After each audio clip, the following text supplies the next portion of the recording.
Welcome back to our highlights of the 12th Festival of Pacific Arts. Fashion allows us to be creative, allowing us to express not only who we are, but what's important to us.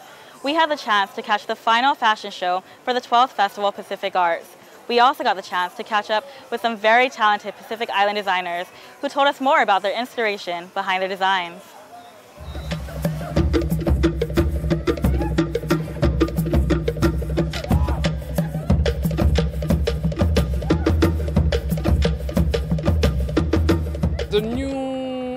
The things that we present this evening was partly inspired by the mission dress, and in fact it's a kind of a reinterpretation of this usually the ancient model of that the church bring back to our country to cover the nudity.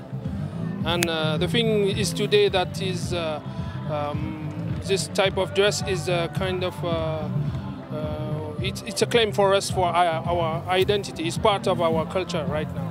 So it's a mix between the traditional inspiration through contemporary with also some include of tapa, some include of fiber also.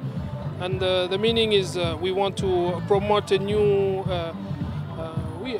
vision of our bodies, yes, and that mainly and also a flag. We put some flag in it. I mean, Kanak flag. Many people that collaborate to make a different design, and they work together on this project, especially this fashion show.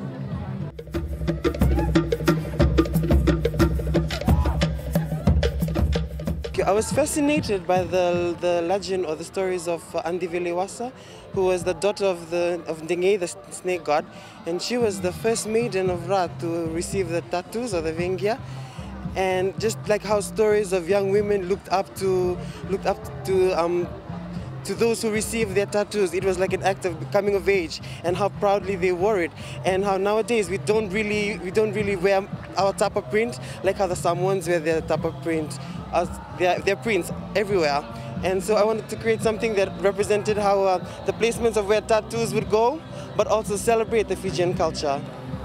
My collection was more of a resort wear collection where tourists could come and take something back home with them that was Fijian, and also something that was created for the Pacific size. Like our women are more always conscious of what they're wearing, so I wanted to celebrate those curves. I use stretch fabric. Stretch, like, it goes well with any shape and size. It just falls nicely and hugs everyone in the right places. And so I use a little bit of stretch. I use tapa a lot. I've been designing for Miss Fiji to the Miss South Pacific pageant for a few years now, and I'm really fascinated with tapa and how much we can do with it. There's a world of opportunities out there, Fiji, that we need to tap into, that we're just not focusing on. And I'd like to encourage everyone to be more involved in the creative arts, because there's a lot that it can offer.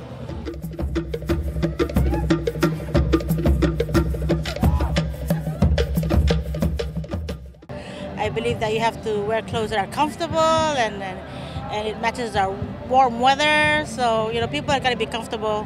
They got to show their good qualities.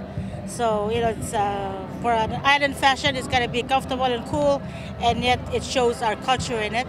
I love bright colors, you know, because it just in our island, we see flowers and trees and the ocean, and our underwater in Palau, which is famous for the diving. You can see all the corals, all the different colors. So I like to, you know, show that through our clothes. Yeah, the indigenous, we had to recreate, you know, what was worn in the early days, because it's not worn anymore. So we tried to do that.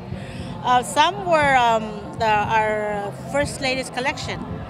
First Lady Debbie Remosao, she offered her collection, which is some of the one with the Palau money printed on it. Yeah, so she was very what do you call it, generous to donate them to the fashion show.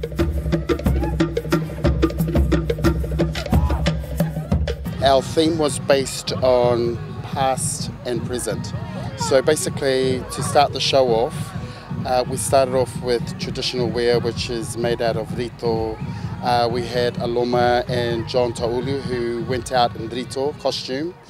And then after that we had our traditional outfits, which were dance costumes. And then from there we went into the mu'umu'u section, which is what our Pacific women wear at functions, family functions, etc. We work with a lot of rito, which is from the young fronds of the coconut tree. We use that a lot in our weaving, especially in costumes, headgear that are adornments to the body. Also for bra and skirts, hula skirts.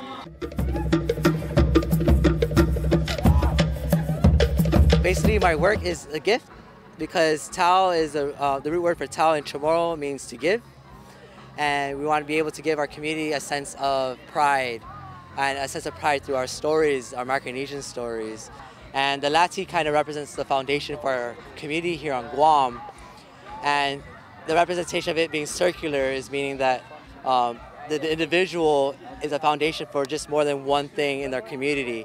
It's a foundation for multiple things, whether it's for the family, for the work, for community organizing, for cultural practitioner.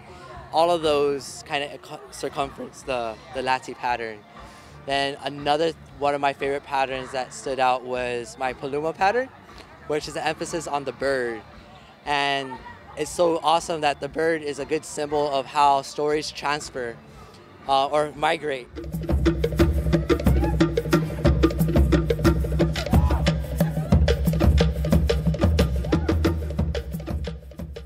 Thank you for joining us for our highlights of the 12th Festival of Pacific Arts. And remember, to learn more about the festival and all it has to offer, visit our website at festpac.visitguam.com. To see previous festival highlights, visit the Pacific Community YouTube page or the Pacific Way Facebook page.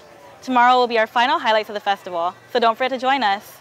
Until tomorrow, tofa, nisa move, and adios. What we own, what we have, what we share, united voices of the Pacific. Across the ocean, Pacific places, these islands lie pride of the earth. Rise all as one to reach the sky.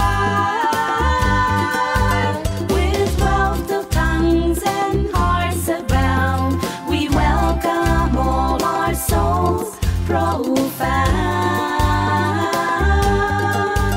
What we own, what we have, what we share, united voices of the Pacific.